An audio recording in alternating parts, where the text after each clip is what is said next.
Have you ever felt like your day is a chaotic scramble?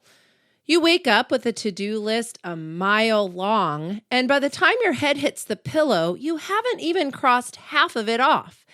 It feels like you're constantly juggling a million things and nothing ever seems to get the attention it deserves. In the day-to-day, it can be incredibly difficult to prioritize your tasks. In today's episode, we will dive into the familiar jar of life analogy, and by the end of the episode, you will be ready to make a plan to get the important things done. Hey, homeschool mom. I'm Erica Sagert on the Intentional Homeschooler podcast with more actionable steps and encouragement for your homeschooling journey so you can confidently and intentionally homeschool your children without sacrificing your sanity. Grab a pen and paper, your favorite cup of brew, and let's get started. How many times have you gone to bed thinking, I didn't get the important things done again? How many times have you woken up in the middle of the night with a sinking feeling that task didn't get accomplished? I have, and I still do experience this at times. It's awful, and it becomes an endless cycle, especially when you aren't sleeping.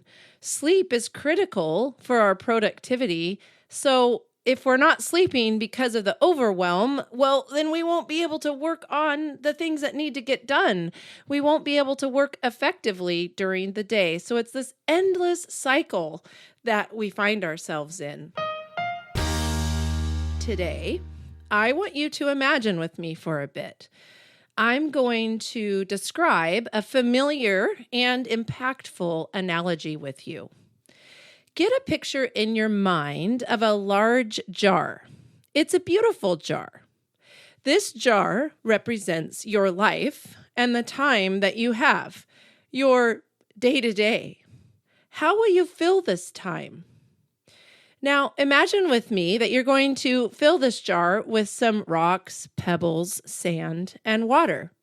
These are the things that you do throughout your day. Do you think the order in which you put these things into the jar matters? Of course it does. If you put the water in first, you wouldn't be able to fit anything else into the jar because the water would take up all of the space that you have. If you put the pebbles in first, nothing else would fit. And so on. Just as the jar represents our life, these items, the rocks, pebbles, sand, and water, represent something. They represent all of the things you do with your time, from spending time with your family, homeschooling your children, working, cleaning your house, exercising, quiet time, all of it. So let me break this down for you. How can you use this analogy to help prioritize your day? First, I want you to think of the domains in your life. I've heard people describe the domains of our life in many different ways. I think my favorite one is the following. So you have career/homeschooling. I'm going to say career homeschooling because some of you have a career, some of your careers are your homeschooling. So we'll say career/homeschooling is one of your life domains. You have finances, relationships, health, and fun. I propose to you that you probably can fit all of your things that you do into those 5 life domains. Again, career homeschooling, finances, relationships, health, and fun. They're all important, and you need to spend time on all of those domains. Do you think that you can fit all of your life into those domains? You can adjust these as necessary, but it's kind of a way to think about the different things that you have. You categorize the different things that you do. If you're currently a stay-at-home mom, like I said, you might not have a career per se, although I would say that the homeschooling is your career. Anyway, adjust these as necessary, but for all intents and purposes, these will get you started on categorizing your life and time and the things you need to do. As you think of these domains, I now want you to think about the rocks, pebbles, sand, and water. Rocks. These are the most important things. The things that must get accomplished in your day, your non-negotiables, the foundation of your day. Decide what these are and put them on your schedule. Block out the time to do them. As a homeschool mom, that might be things like lesson plans, core subjects, and quality time with your kids. Stick to it. Put it on your schedule at a time that suits you best. I personally am a morning person, so that is when I can get my big rocks accomplished. That's when I do it. Perhaps you're a night owl, though, and that's when you can get these done. Decide on your best time. It's going to depend on your family as well, because I have a feeling your big rocks are going to be things that are involving you and your family together, not just your things to do. So decide on your best time and your family's best time. Block your calendar for these tasks. Next, we have Pebbles. These are important priorities, but not as essential as those big rocks. Some of these tasks add value to your life, like extracurricular activities, and some, unfortunately, are a pure waste of time, like social media scrolling. Others are kind of necessary evils, like paying your bills and chores around the house.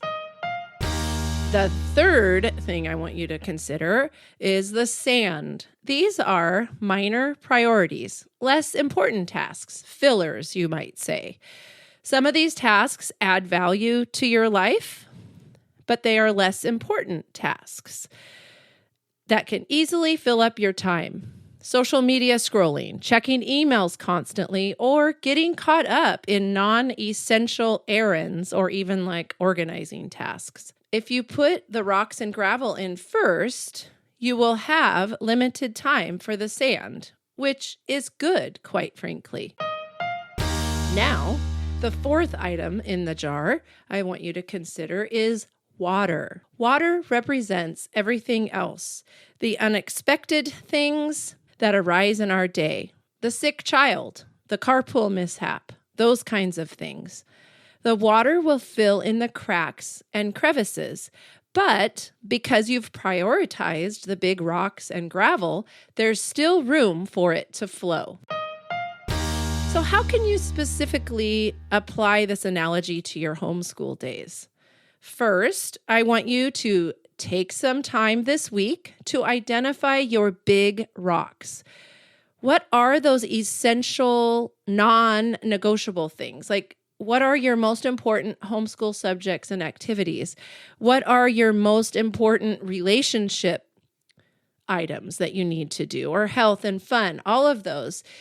Identify the big rocks. It's really important. You have to identify your win, so to speak, so that you know that those have to be put on your schedule no matter what.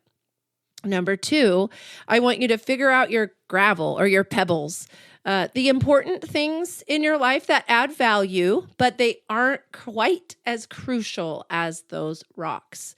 Number 3, once you know your big rocks and gravel, schedule those first in your day, block out time for lessons, projects, and quality family time. Then you can see how much space is left for the sand. Can you realistically squeeze in that extra errand or social media scroll? Maybe that has to go. Maybe you have to put that on another day. And number 4, remember, there will always be water, the unexpected things. We all have to be ready for that. But if you're prioritizing your big rocks and gravel, you'll have the space and flexibility to handle whatever comes your way. Life is short, Mom.